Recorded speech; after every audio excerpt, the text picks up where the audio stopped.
yang ada di Episode 19. Alan jadi urung untuk langsung pergi dari sana, yang ada dia justru turun dan menemui sang sahabat. Nathan juga menghentikan mobilnya di halaman rumah, tidak langsung masuk ke garasi. Mereka berdua bertemu di halaman rumah tersebut. Al, kenapa kamu di sini? Menemui Aileen? Tanya Nathan langsung. Tadi aku mengantarnya pulang, hari ini Aileen ke lapangan, kakinya sedikit sakit, jadi tidak bisa mengemudi sendiri, jelas Alan, dia tidak bohong tentang hal ini. Namun Nathan masih bertanya-tanya kenapa Alan bisa sebegitu perhatiannya dengan sang adik. Dulu saja Alan lebih pilih menelponnya untuk menjemput Aileen dibandingkan dia antar pulang langsung. Ayo masuk dulu, tidak usah buru-buru, ajak Nathan, dia tidak punya banyak waktu untuk meladeni semua rasa penasarannya. Jadi langsung menawarkan sang teman untuk masuk lebih dulu. Terima kasih Nat, tapi aku akan langsung pergi. Baiklah, terima kasih karena sudah mengantar Aileen. Lain kali tidak perlu repot-repot, telepon saja aku. Alan mengangguk dengan tersenyum, rasanya lidahnya begitu gatal untuk mengakui hubungannya dengan Aileen. Tapi Alan tidak bisa gegabah, tentang hal ini pun dia harus meminta persetujuan sang gadis. Setelah pamit Alan pun pergi dari sana, sementara Nathan segera membawa mobilnya untuk masuk ke garasi. Masuk ke dalam rumah Nathan langsung mencari dimanapun keberadaan sang adik. Sampai seorang pelayan mengatakan padanya bahwa Aileen sudah masuk ke dalam kamarnya.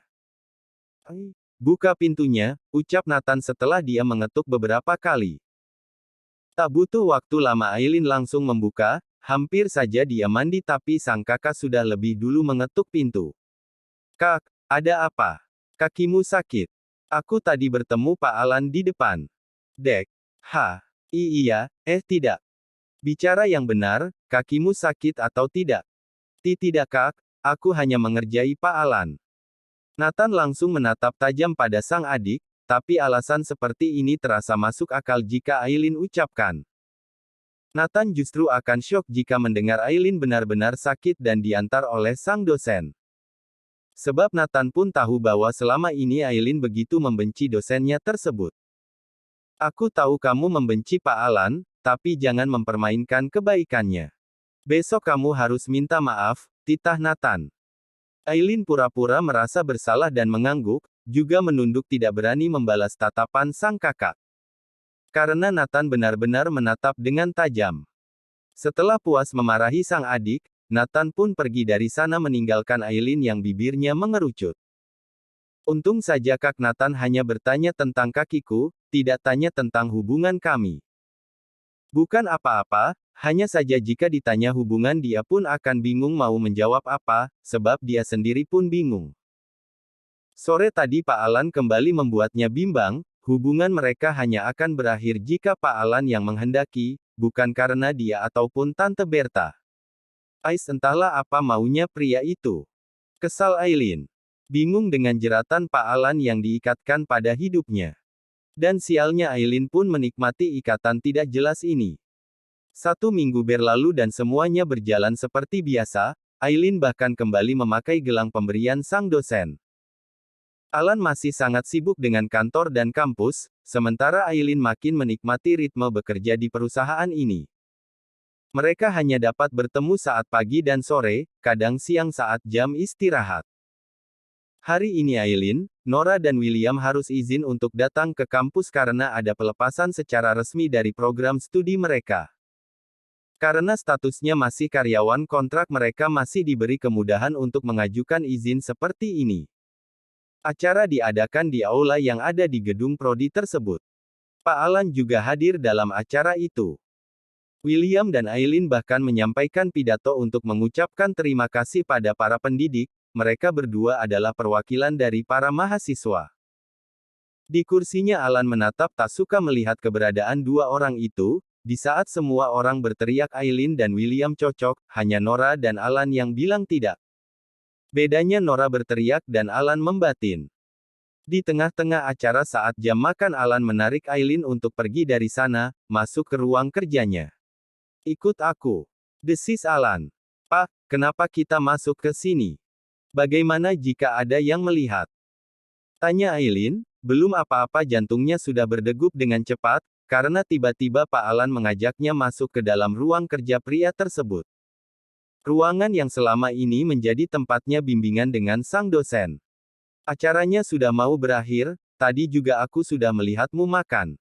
Jadi untuk apa lagi berada di sana? Balas Alan, bahkan sesi foto-foto pun sudah mereka lewati. Sekarang acara hanya tinggal acara santai saja, beberapa dosen pun sudah memutuskan untuk pulang lebih dulu. Karena itulah Alan menarik Aileen ke sini. Iya sih, tapi kan tadi aku pergi bersama Nora dan Sheila, bagaimana jika mereka mencariku? Biarkan saja, nanti aku yang akan mengantarmu pulang, jawab Alan. Di sini mau apa? Tanya Aileen kemudian, dia bahkan masih berdiri di tengah-tengah ruangan tersebut, sementara Alan sudah duduk di sofa yang tersedia di sana. Duduk di sini. Bapak mau apa? Duduk. Jangan macam-macam ya. Macam-macam apa? Balas Alan, jika tidak berdebat dulu rasanya belum afdol. Aileen kemudian duduk di samping sang dosen, di dalam ruangan itu hawanya sepi sekali. Mereka hanya sayup-sayup mendengar suara musik yang ada di aula bawah sana. Sekarang waktu sudah menunjukkan jam 5 sore, dari jendela Pak Alan nampak matahari yang mulai perlahan turun. Tadi sebelum aku pergi Oma Hazel bertanya, apa aku bertemu dengan kamu, ucap Alan, tapi dia lebih dulu mengambil jeda sebelum kembali melanjutkan. Sementara Aileen hanya menunggu apa yang akan diucapkan oleh sang dosen selanjutnya. Dia ingin menelponmu, apa kamu mau? Tanya Alan, dia bahkan bertanya dengan hati-hati sekali, tidak ingin membuat Aileen merasa terbebani dengan semua masalah keluarganya. Semakin lama Alan semakin sadar tidak seharusnya dia melibatkan Aileen dalam masalah ini. Tapi semuanya sudah terlanjur basah, sekarang saja rasanya begitu berat untuk melepaskan Aileen begitu saja. Meski dengan berat hati akhirnya Aileen mengangguk, dia bersedia untuk terhubung dengan Oma Hazel melalui sambungan telepon. Iya Pak, tidak apa-apa, aku mau, kata Aileen. Terima kasih, balas Alan, saking senangnya dia sampai mengelus puncak kepala Aileen dengan lembut. Lalu mengambil ponselnya di saku jas dan menghubungi Oma Hazel. Beberapa detik kemudian panggilannya langsung tersambung. Halo Oma, sekarang aku sedang bersama dengan Aileen. Bicaralah dengannya, ucap Alan. Mana Al, berikan ponselnya pada Aileen, sahut Oma Hazel di ujung sana. Sekuat apapun Aileen berusaha untuk menghindari semua hubungan dengan keluarga Stuart tapi nyatanya tidak bisa, statusnya yang sebagai kekasih Pak Alan membuatnya mau tidak mau harus terhubung dengan semua orang di keluarga itu. Tapi sekarang Aileen tidak ingin bersandiwara jadi gadis yang kurang ajar lagi, dia hanya akan jadi dirinya sendiri. Halo Oma, ucap Aileen, bicara dengan menatap sang dosen yang duduk di sampingnya. Mereka duduk dekat sekali sampai kaki keduanya saling bersentuhan. Alan mengangguk, memberi isyarat bahwa semuanya akan baik-baik saja. Oma Hazel tidak sekeras Mama Berta, Oma Hazel tidak akan pernah memaksa Aileen untuk menikah dengannya. Halo sayang, bagaimana kabarmu nak? Setelah pertemuan waktu itu Oma tidak pernah lagi mendengar kabarmu, jawab Oma Hazel di ujung sana, dia hanya ingin tahu kabar wanita yang dicintai oleh cucunya. Oma Hazel akan ikut bahagia jika Alan dan Aileen bahagia, bahkan Oma Hazel ingin sekali mengucapkan terima kasih terhadap Aileen karena bersedia menjadi kekasih cucunya. Aileen lah yang akan jadi tempat bersandar Alan saat ini, tidak mungkin di usianya yang sudah tua Alan akan bermanja-manja dengannya ataupun sang ibu. Pasti hanya pada Aileen. Baik Oma, maaf karena tidak menghubungi Oma lebih dulu. Bagaimana kabar Oma? Aku selalu mendoakan kesehatan untuk Oma, balas Aileen, lagi-lagi dia melirik sang dosen. Rasanya takut salah bicara. Kali ini Alan tidak mengangguk, dia justru mengelus punggung Aileen dengan lembut. Ingin Aileen santai saja saat terhubung dengan sang Oma. Oma juga baik sayang, lain kali jika kamu tidak sibuk berkunjunglah ke sini, Oma dan yang lain pasti akan senang sekali. Baik Oma, akan aku usahakan.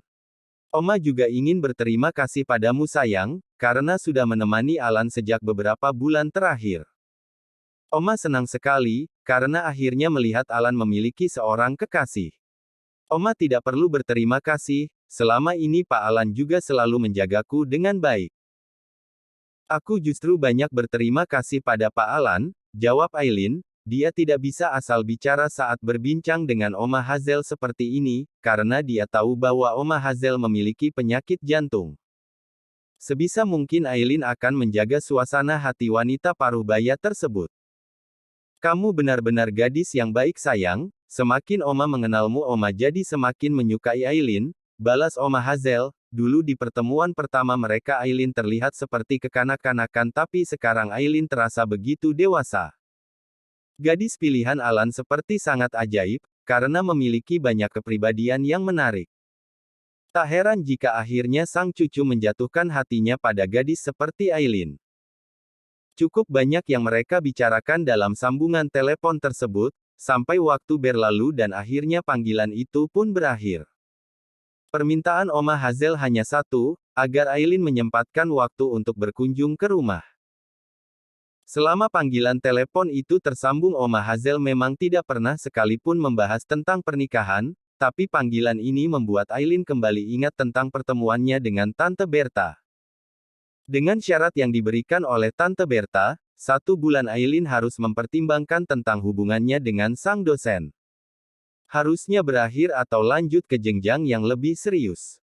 Sementara saat ini Aileen masih tidak tahu hubungan seperti apa yang sedang dia jalani dengan sang dosen. Pak, boleh aku bicara jujur? Tapi jangan marah, ucap Aileen. Dia bicara seperti itu seraya menyerahkan ponsel milik sang dosen. Apa? Kamu merasa tidak nyaman bicara dengan Oma Hazel? Bukan tentang Oma Hazel. Lalu apa? Sekitar 1 minggu lalu sebenarnya aku bertemu dengan Tante Berta dan beliau mengatakan keputusannya tentang 1 bulan ini. Dek. Jantung Alan sontak berdenyut nyeri, tak menyangka sang mama akan mengambil langkah sejauh ini. Sampai menemui Aileen di belakangnya. Ayo kita jujur saja, katakan pada Tante Berta dan semua keluarga Pak Alan bahwa hubungan kita tidak seserius itu. Aku tidak ingin membuat Oma Hazel semakin kecewa, putus Aileen, pikirannya saat ini bimbang sekali. Dan hanya terpikir tentang Oma Hazel, dia tidak ingin semakin mengecewakan Oma. Apalagi seluruh orang di keluarga Stewart begitu baik padanya, kecuali Hailey. Belum sempat Alan menjawab, sudah terdengar suara Nora yang memanggil-manggil nama Aileen. Aileen, kamu di mana? Panggil Nora. Dia naik ke lantai 2 untuk mencari sang sahabat. Melihat ruangan Pak Alan lampunya menyala dia langsung menuju ke sana. Aileen.